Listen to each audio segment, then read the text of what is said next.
Assalamualaikum. This is class 4, subject science, lecture number 21. Topic force and motion is related to unit 7. Today's learning objectives: record the effect of different forces on the motion of bodies. इनमें असीं पढ़ंदासीं कंहिं जिस्म जे चुरपुर लाइ मुख़्तलिफ़ ज़ोर जा कहिड़ा असरात थींदा आहिनि. Second number, define common forces like friction and gravity. Friction and gravity common forces आहिनि, आम ज़ोर आहिनि, पाण उन्हनि जी वस बयानु कंदासीं. स्टार्ट कंदासीं lecture. Effect of different forces.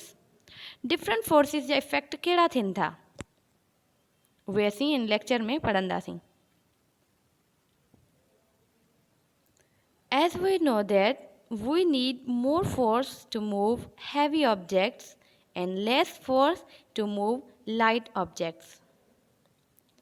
जीअं त असांखे ख़बर आहे त घणे ज़ोर जी ज़रूरत घणी वज़नी शइ लाइ थिए थी ऐं थोरे ज़ोर जी ज़रूरत हल्की शइ लाइ थिए थी.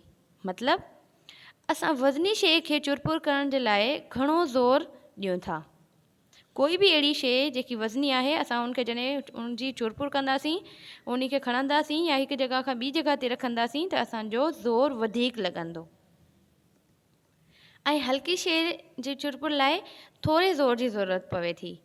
जेकॾहिं पाण कोई बि अहिड़ी शइ पोइ में पहिरें अगरि पाण ज़्यादा हैवी खणूं था त उन में पंहिंजो ज़ोर बि वधीक लॻंदो ऐं उनखां पोइ जॾहिं पाण हल्की शइ खणूं था कोई बि त उन में पंहिंजो ज़ोर बि बिल्कुलु घटि लॻंदो.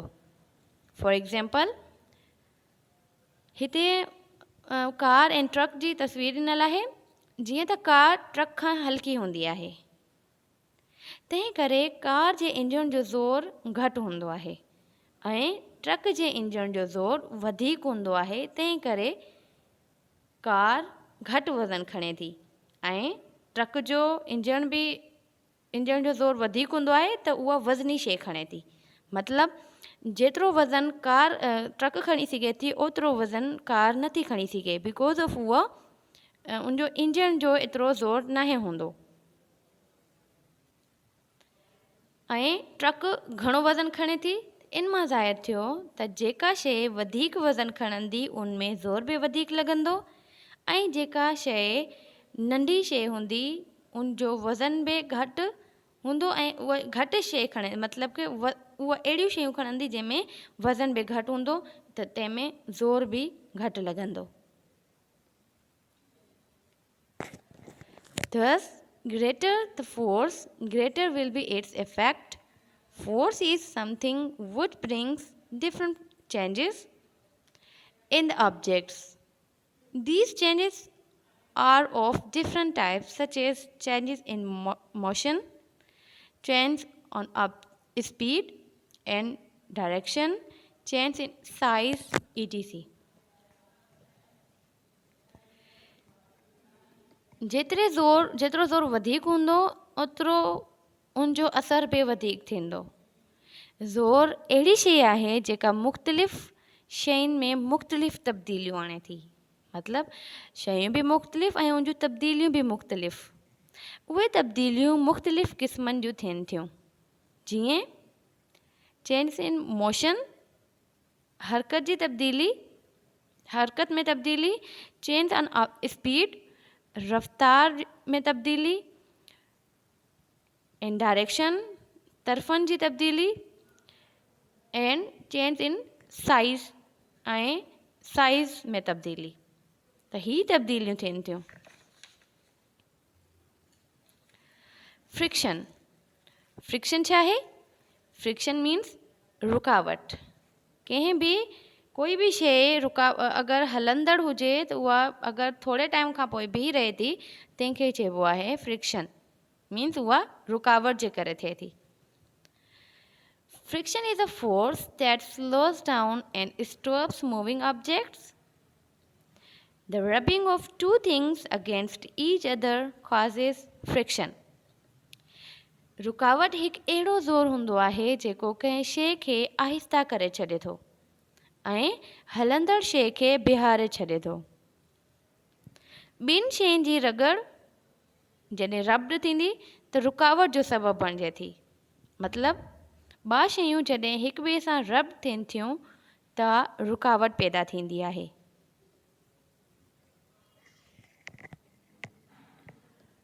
Forces R all around us. हर ज़ोर या सॼा ज़ोर असांजे इर्द गिर्द हूंदा आहिनि, चौधारी हूंदा आहिनि। The most common forces are friction and gravity, but सभ खां आम ज़ोर जेको आहे उहो फ्रिक्शन एंड ग्रेविटी जो थिए थो। We see that a rolling football stops after sometimes due to friction.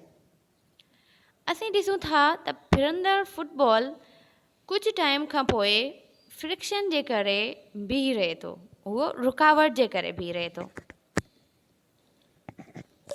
Gravity छा आहे? ज़मीन जी कशिश, ज़मीन जी ताक़त या ज़मीन जी तरफ़ छिक। The pull of earth towards its center is called force of gravity. ज़मीन जी छिक उनजे मर्कज़ ॾांहुं छिकजण खे कशिश, ज़मीन जी कशिश या कशिश सकल ग्रेविटी चइबो आहे। इहो असांखे ख़बर आहे त जॾहिं कोई बि शइ अगरि ज़मीन जी कशिश जे करे छिकिजे थी त उनखे ग्रेविटी चइबो आहे। It's a common observation that if a ball is thrown in the air, it falls to the ground. It is because pulls everything towards its center. This force of pulling is called gravity. इहो असांजो आम मुशाहिदो आहे त जॾहिं असां football खे मथे हवा ॾांहुं उछलायूं था त उहो हेठि ज़मीन ते किरे थो। इहो इन करे छाकाणि त ज़मीन जी छिक हर शइ खे पंहिंजे मर्कज़ ॾांहुं छिके थी।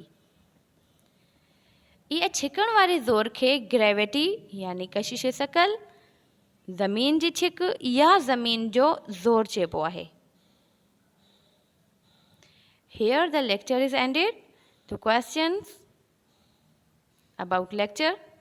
लेक्चर में असीं सम्झी आया आहियूं कि फ्रिक्शन छा आहे, ग्रेविटी छा आहे ऐं जेको बि असां पढ़ियो आहे उन मां इहे क्वेश्चन्स आहिनि। Number 1, how does friction occur? त फ्रिक्शन कीअं थिए थो, उनजो सबबु छा आहे? The rubbing of two things against each other causes friction.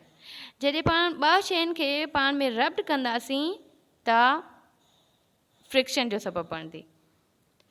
Second number, what the pull of the earth is called?